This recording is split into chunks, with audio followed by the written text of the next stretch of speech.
It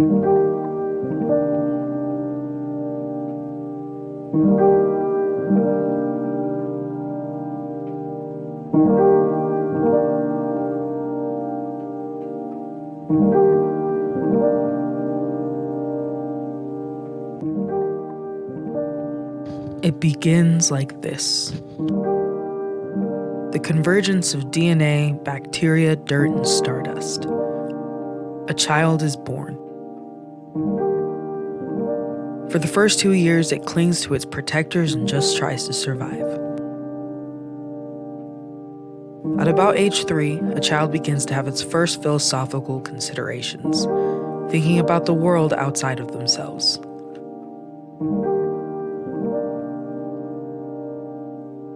That curiosity is the power that drives them to explore, taste, hear, and understand their position in the world. This curiosity is imperative to the human experience. We are primordially predisposed to think deeper. That's how we got here, right now, today. The evolution of our thought processes is what protected our ancestors from certain death. But today, it is how we intellectualize ourselves in this universe. Much like a baby. We wouldn't be here without philosophy.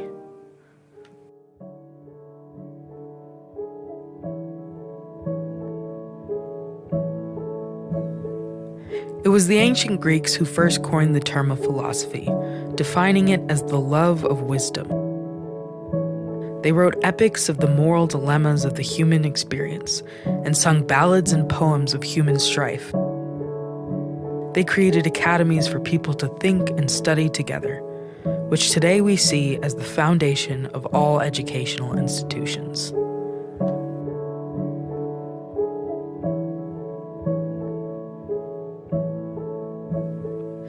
At its core, philosophy is the art of thinking. And it's not just those ancient Greeks who perfected this art, but many generations around the world before us right now. However, here in the modern US, they kill the philosopher in us. Every facet of our lives lacks the depth of understanding that comes from a philosophical perspective.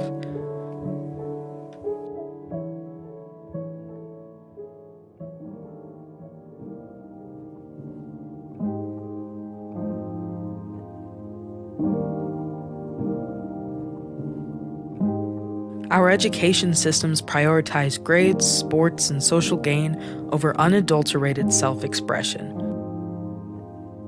Our jobs demand every modicum of our focus. We work and work and work and work. Well, why do you think that is? I mean, why is that? I mean, is it just because people are lazy today or they're bored? Okay, yes. We are bored. We're all bored now. But has it ever occurred to you, Wally, that the process that creates this boredom that we see in the world now may very well be a self-perpetuating, unconscious form of brainwashing created by a world totalitarian government based on money, and that all of this is much more dangerous than one thinks? And it's not just a question of individual survival, Wally, but that somebody who's bored is asleep, and somebody who's asleep will not say no? And in those spare moments, when we are not being pulled from every direction from a system manufactured to break down our creative selves, we feel a miss. We feel the loss of experience.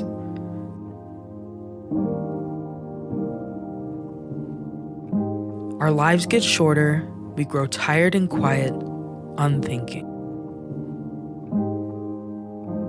We understand little, but feel so deeply our misplaced identities in this society.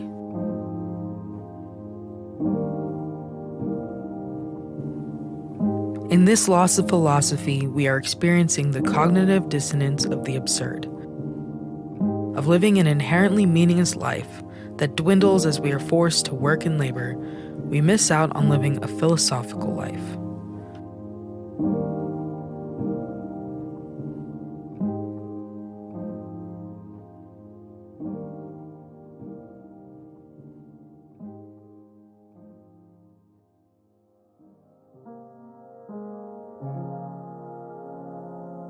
Black civil rights leader and philosopher James Baldwin once said that life is tragic simply because the earth turns and the sun inexorably rises and sets.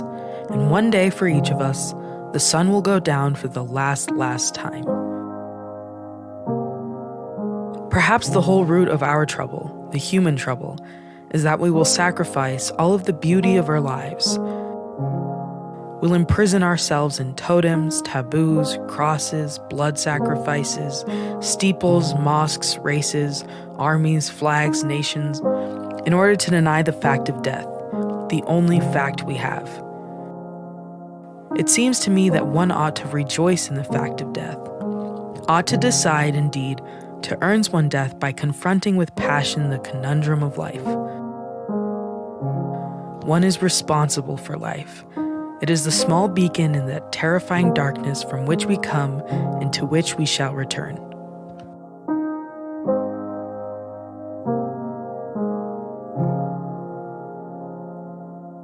What do we do in this life?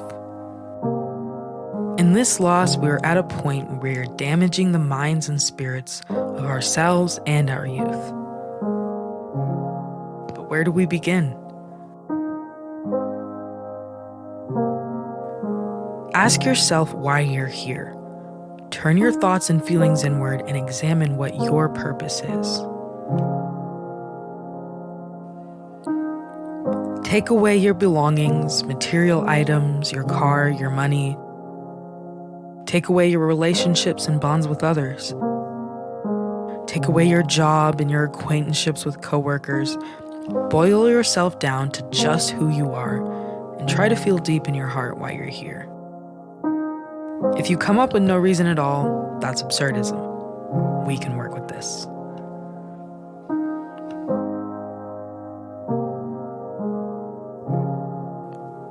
In a life where meaning is inherently irrelevant, we are hominids who survived, evolved, built temples and technology and cities to prevent ourselves from the reality of our mortality.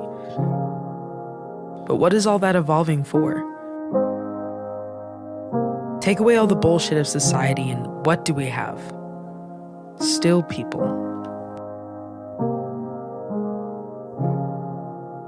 Struggling to find their place in this universe and filling that ambiguity with material wealth and toxic connections.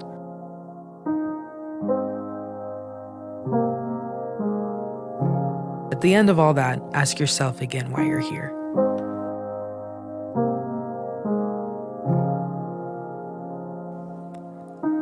Then ask yourself, if we're here, with all that in mind, with the hopelessness, the meaninglessness, the famine, the poverty, the houselessness, and the luxury, the opulent wealth, the never needy, ask yourself, if we're here, then why not for each other?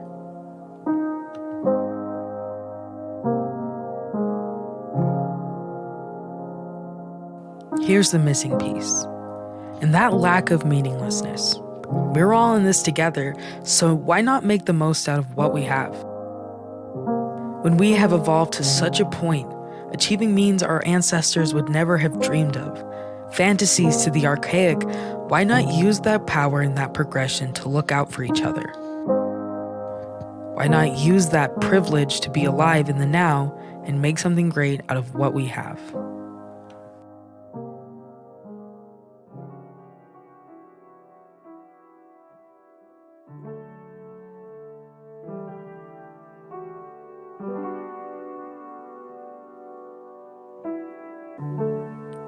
We work and we work. The goal of capitalism is to kill the thinker within us, to eradicate identity, to eradicate community, and needing each other. Capitalism has stripped us of our core values and ideologies, instead replacing them with cog-in-the-machine mentalities and toxic individualism. It takes everything and leaves us as empty shells, robbed of our cultures and our identities. It supplements creativity with corporatized graphics and think pieces on synthesizing our time so that we can devote ourselves further to their money-hungry cause.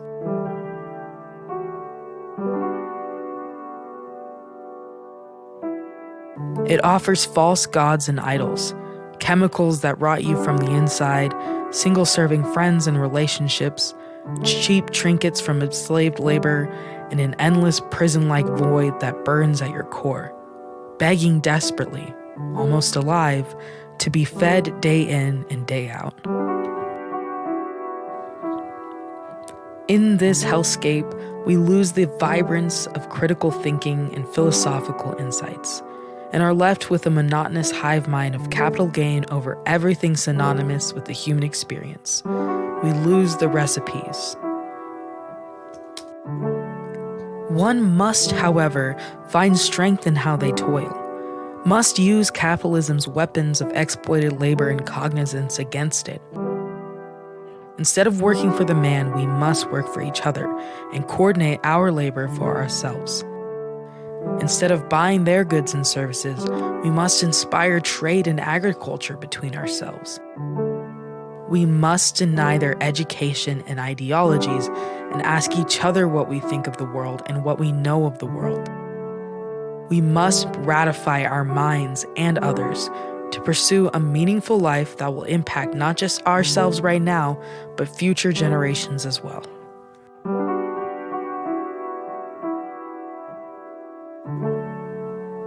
It may seem dark, our fate. We are at the foot of a mountain and we can see the landslides and avalanches hurling towards us. On every side, disaster awaits. It does seem dark. But the power does not reside in what can hurt us. The power resides in our human capability of survival. We survived an ice age, hundreds and thousands of wars. We survived global pandemics again and again. Loss, while tragic and unfortunately avoidable in these modern times, teaches us how to bounce back and counteract with those forces thousandfold. Our oppressors are our best teachers. We learn in crises, we adapt, think, counteract, and plan forward. That must be our course of action. It's who we are. Like the Greek poets who penned the struggles of their heroes, we struggle too, against the gods and powers that be in our own theatrical production of society. Around us, we are against the odds, the fates, and those in power. However, we must protect our minds from losing this battle.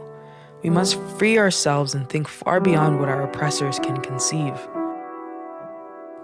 Self-liberation and radicalization stems from a free mind. Communal success was never had without the thinkers and philosophers behind the scenes, fantasizing a better fate for us all.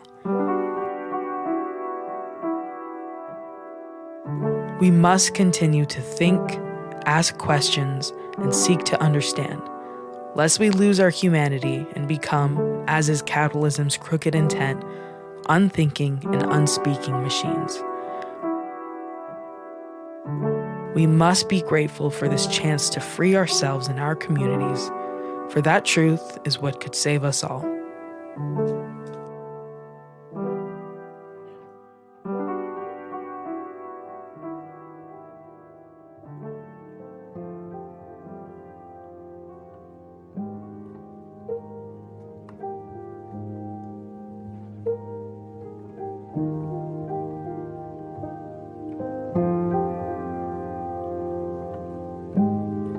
I'll end this with a quote from Albert Camus in his poignant book, The Myth of Sisyphus.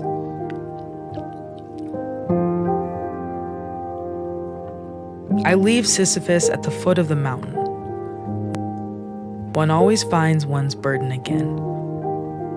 But Sisyphus teaches the higher fidelity that negates the gods and raises rocks.